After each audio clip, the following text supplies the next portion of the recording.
Fala, meus queridos, MX aqui na voz, tudo bom com vocês? Bora para mais 2 capítulos de Kaiju no 8. E é isso aí, galera, só um aviso antes para vocês.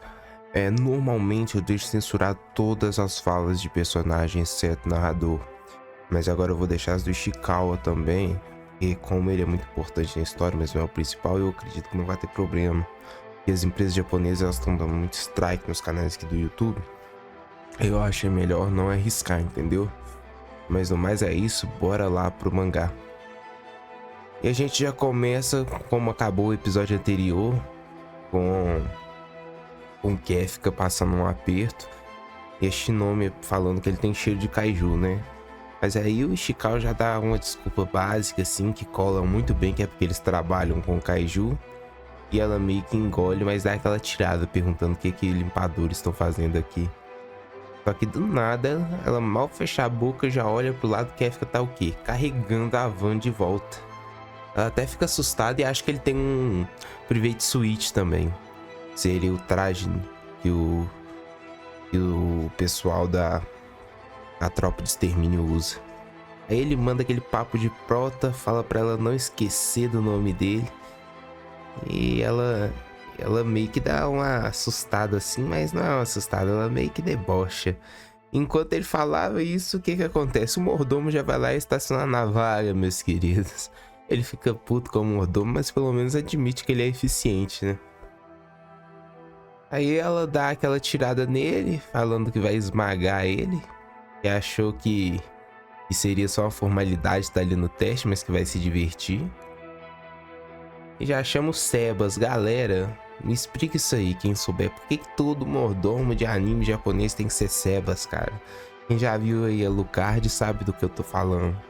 Fica a dica aí. Se você não quiser que seu filho seja mordomo, não dê o nome de Sebas.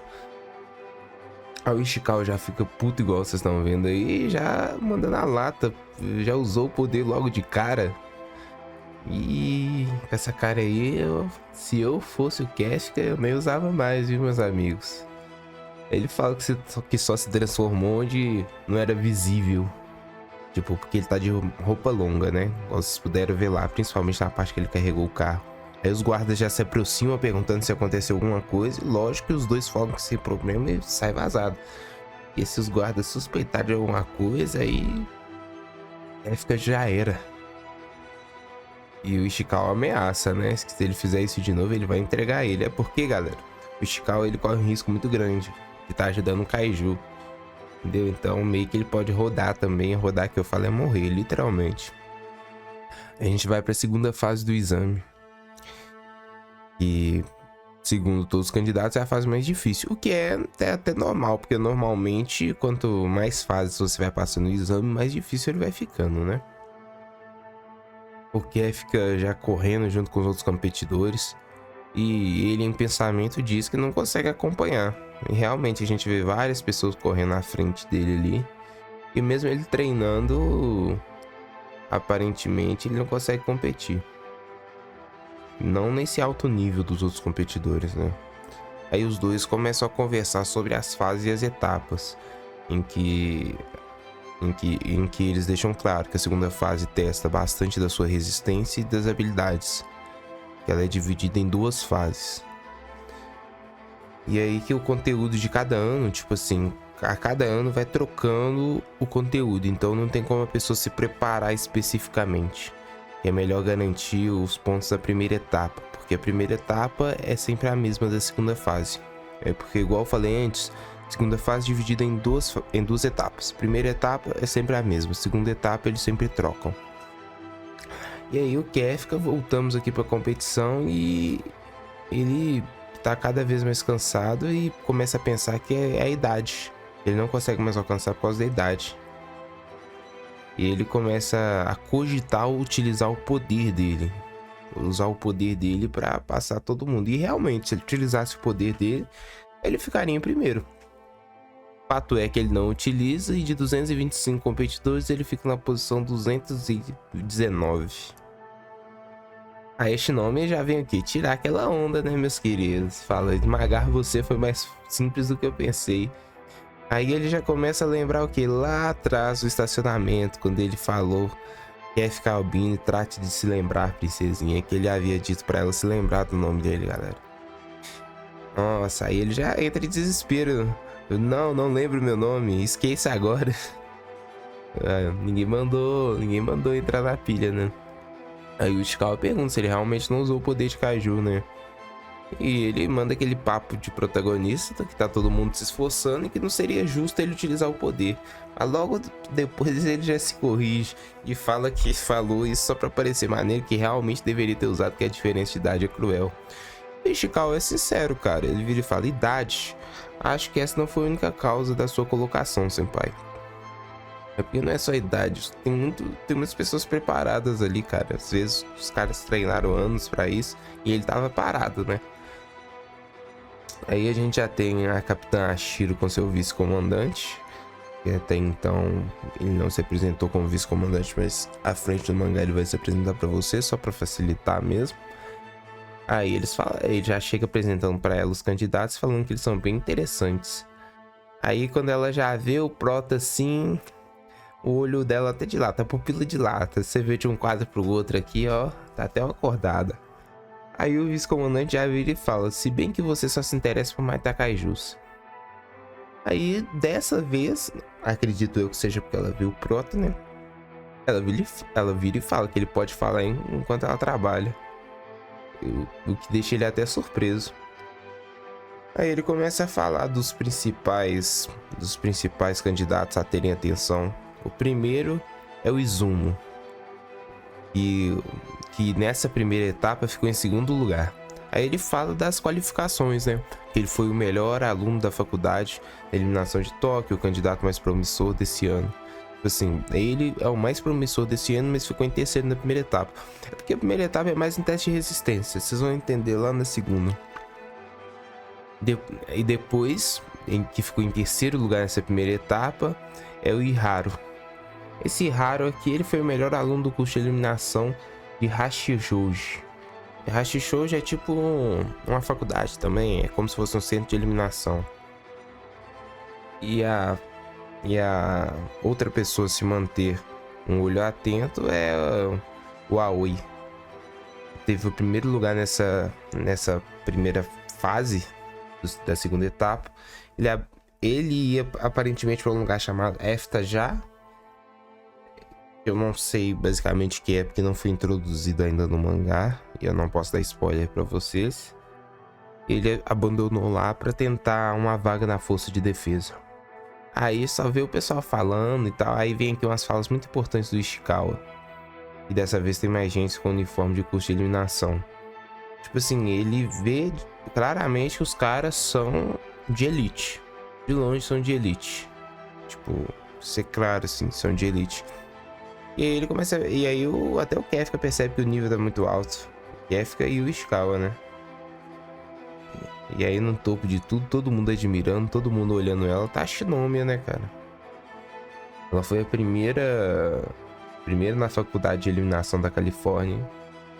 E tipo assim, se formou com 16 anos. Não sei que faculdade alguém consegue se formar com 16 anos não, mas ela conseguiu isso, é foda mesmo. Shinomiya conseguiu, e aí vem aquele quadro com um monte de desafiantes. Todo mundo quer desafiar o rei ou a rainha nesse caso, né? Um fala que vai derrotar, outro fala que na hora certa ela vai ver, outro fala que ela é uma oponente digna, e o Ken fica só admirando. A Shinomiya já chega de novo pra tirar onda. Eu acho que ela gosta do Kefka, porque não é possível, cara. Não é possível, tá parecendo pré-escola, sabe? Quando alguém gosta de você e fica mexendo com você toda hora pra te irritar. Meu Deus do céu. Ela já chega tirando onda com ele de novo, falando: parece que você percebeu a minha grandeza agora. Mais ou menos isso aí. O Kefka já fica como: eu não sabia que você era tão foda, já agarra a menina. Só que ele já chega o quê? O Sebas, né, meu querido? O Sebas e um outro segurança lá. Não vai mexer com o Sebas. Quem viu o Lucard sabe que o bicho é foda, mano. Aí os outros lá já acham que ele já ficam achando que ele é um fã da Shinomiya, né, cara? Aí não, aí matou ele. Aí ela chega pra tirar onda de novo e fala: já é a segunda vez que eu te esmago, quantas vezes serão? Caraca. E aí o narrador avisa que vai começar a segunda fase do exame. E o Kefka já manda pra ela de longe. E nessa segunda fase ele vai esmagar ela, cara. Parece que ele ainda não entendeu, né? Mas se bem que se ele usar o poder de Kaiju, ele consiga. Aí ele acha que tá tudo acabado, mas o Ishikawa explica pra ele que ele tem chance porque a segunda etapa dos últimos 2 anos foi limpar Kaijus. E é justamente o que o Kefka sabe fazer, né? Aí ele tem chance. E o Ishikawa fez o estágio lá com ele de limpeza por isso. Ele já sabia o que precisava se preparar, tipo, mentalmente e fisicamente. Aí o Kefka já fala que vai apostar tudo nisso. Chegando em frente ao portão, todo mundo percebe que é enorme. Aí aparece o vice-capitão. Ele já se apresenta, fala que vai aplicar o segundo exame. O nome dele ele ainda não foi apresentado formalmente, né? Porque ele só fala Hoshina. Normalmente os personagens são apresentados aqui formalmente no mangá, quando aparece nome e sobrenome. Aí ele explica pra galera que neles eles vão ficar de frente pra Kaijus e deve eliminá-los. Galera, devem eliminá-los. Nessa hora o coração do Kefka e do Ishikawa quase saem pela boca, meus amigos. Quase saem pela boca. E a Shinome lá no meio tá nem aí pra vida, cara. Ela tá tipo, deixa acontecer naturalmente. E aqui se encerra o episódio 4, bora pro 5. Continuando, galera. O Hoshina já vira e fala: sua tarefa é eliminar os Kaijus novamente. Aí o Kefka já fica louco e vai pra cima do Ishikawa. E aquela conversa de dissecar os cadáveres. Explique-se. Aí ele: não é culpa minha. Você falei o que fizeram nos últimos 2 anos. E realmente, galera, é porque vai trocando, não é todo ano igual, entendeu? Igual eu falei anteriormente. Aí, só que eles não são doidos de mandar os caras lá pra dentro sem nada, né? Aí eles já dão os trajes pra eles. Os trajes equipam. Aí eles dão os trajes pra eles. Os trajes servem basicamente pra aumentar as capacidades e aptidões físicas do corpo. De forma bem resumida. E aí, a gente tem esse lindo post aqui do Ishikawa. Logo abaixo a explicação. Basicamente o Ishikawa consegue liberar 8% do poder. Galera, liberação de poder nada mais é do que quanto o usuário consegue extrair de habilidade do traje. Invertendo essa frase, é quanto que o traje consegue liberar de poder inato do corpo da pessoa. Entendeu? Basicamente é isso. Aí o Hoshina fala que um general treinado conseguiria só uns 20%. Eu não acho bem que é bem isso não, sabe? E aí já tem quem, meus queridos? A Shinomiya, né? 46% de poder liberado. E os randoms no fundo só falando que é o novo recorde desde que foi lançado esse sistema de candidatos. E o Hoshina já começa a pensar que ela já tá no nível de um capitão de pelotão. Me corrijam aí, eu não sei se um líder de pelotão é maior do que um general, né? Eu acho que não. Por isso que eu acho que a alegação dele ali foi meio estranha. E nós temos os 3 prodígios, né? Já tem o Hirao com 14%, o Aoi com 15% e o Izumi com 18% de liberação, meus queridos. E o pessoal começa a falar que se tivesse uma pessoa passando de 10% já seria ótimo. Mas tem vários. Aí o Hoshina já vira e começa a falar pra todo mundo que esse é o melhor ano deles. Aí ele já vira pro Ishikawa que tava do lado dele e fala pra ele não ficar triste porque ele liberou só 8%. Porque acima de 0 a aprovação é quase garantida. E aí ele mal acaba de falar que nunca viu ninguém zerar o traje. E do nada só apita. Kefka e Bino. Poder de combate liberado 0. Meus amigos, todo mundo assusta da hora. Ele fala inacreditável. O pessoal até chega a cogitar que o medidor ali tá errado, mas na verdade não. Aí o Kefka fala que vai liberar o poder e começa a fazer força. E o Hoshina já vira e fala pra ele parar, pra ele não se cagar tudo. Cara, essa parte é muito engraçada, mano. Aí o Hoshina fala que gosta dele, mas sabe que ele vai ser eliminado desse jeito. Que isso, cara, tipo, é um ano bem atípico ao que a gente vê, né? Porque se eles falam que o normal é ter um acima de 10 e tem vários, e ele nunca viu ninguém zerando e viu um zerando, aí a A Shinomi, que já viu o poder dele no estacionamento, começa a pensar pra ele usar logo esse poder, que aí essa brincadeira e essa zoeira pra cima dele acabar na hora. Ela viu o poder que ele tem no estacionamento, galera. Ele levantou uma van. Cara, uma pessoa comum jamais conseguiria levantar a van. Você tem que pensar que eles são pessoas comuns até utilizar o traje. Se ele tem 0% de poder liberado, ele continua uma pessoa comum, basicamente, entendeu? Mas ele levantou uma van, então ela sabe que ele tem poder. Aí, agora que tá todo mundo equipado, vai começar o exame final. Galera, esse quadro aqui é lindo, viu? Todo mundo equipado e pronto pra ir pro combate. E aí ele apresenta os kaijus. Kaijus esses bem violentos, que fizeram 16 vítimas no último ano. E a responsabilidade deles vai ser enfrentá-los. Cada um vai ter um drone seguindo eles. Tipo assim, cada participante vai ter um drone seguindo cada passe, cada movimento deles. Em caso de emergência, se eles determinarem através do drone que a vida do usuário está em perigo, eles vão ativar um escudo para proteger a pessoa. Só que se eles ativarem o escudo dos trajes, a pessoa está eliminada imediatamente. Dito essas palavras, ele fala que não pode assegurar a segurança 100% de ninguém, que eles correm risco de não voltarem vivos. Ele já manda o pessoal avançar. E aí todo mundo correndo. Se vocês notarem lá no fundo, vou ampliar aí pra vocês, o Kefka e o Ishikawa parados lá, ficaram meio que pra trás. Shinomi, que não é boba, nada, já chega o quê? Metralhando o bicho. E aí o Kefka, pra não ficar pra trás, vai andando arrastando a arma dele, enquanto o Ishikawa já tá correndo lá pra frente. E o Kefka fala que tem os poderes do traje, como ele tem 0% liberado, todo equipamento é muito pesado. E ele vai se esforçar lá. Enquanto o Ishikawa fala que não sabe muito bem o que fazer, porque ele não tem as habilidades ofensivas que esse pessoal aí acima de 10% tem. Só que aí, meus amigos, não contavam com uma coisa. Todo esse pessoal aí, o poder do gado. Do nada o vice-capitão já manda: a capitã Minashiro também vai inspecionar esse teste final. É melhor darem show pra ela. Meus amigos, o Kefka ouvindo isso, ó, a orelha chega a pulsar. Ele já manda: se acalme, Ishikawa. Ele já começa até a filosofar, meus queridos. Não acha estranho que eles atribuíram um drone pra cada um de nós? Aí o Ishikawa realmente, se o teste se baseasse só em eliminar kaijus, bastaria contar pelos sensores.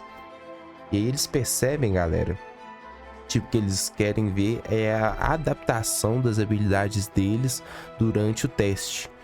Ou seja, nesse caso eles não precisam matar os kaijus, eles precisam pelo menos fornecer suporte. E é justamente isso que eles percebem e vão atrás. Aí começa a estratégia técnica deles, que o Ishikawa avisa que tem um inimigo à direita. E eles já começam a franquear. Vão correndo pelo flanco, já jogam a granada sonora na cabeça do monstro. Fica agonizando no chão. E como eles conhecem muito bem a biologia dos monstros, principalmente o Kef, que ele já avisa pro pessoal para eles poderem atirar no estômago, que é o local de fragilidade da maioria dos kaijus, onde eles têm a pele mais fina. Ele agradece o aviso e já dispara e mata. O vice-capitão até fica surpreso com isso, porque é justamente isso que eles esperavam. Tipo, é esse tipo de cooperação que eles esperavam. Aí o Ishikawa fala que deu certo, e aí o Kefka fala: lógico, porque eu conheço esses monstros de dentro pra fora, com tripas e tudo. E resumidamente, ele conhece os kaijus como ninguém. Ele já avisa que vai jogar a próxima granada pra eles seguirem o mesmo ritmo e não parar. Só que aí, meus amigos, aparece um kaiju e agarra o nosso prota pelo flanco, justamente por onde ele estava atacando. Tudo que o Ishikawa pode fazer é gritar senpai. E nós, tudo que podemos fazer é ficar com a dúvida se ele vai ser eliminado ou não, se o escudo vai ser ativado ou não. Ele já perde a máscara, já perde a arma. Tudo que a gente pode fazer é esperar. Meus amigos, que capítulo bom, hein? Mas por hoje é só, até a próxima, pessoal. Muito obrigado. É isso aí, tamo junto.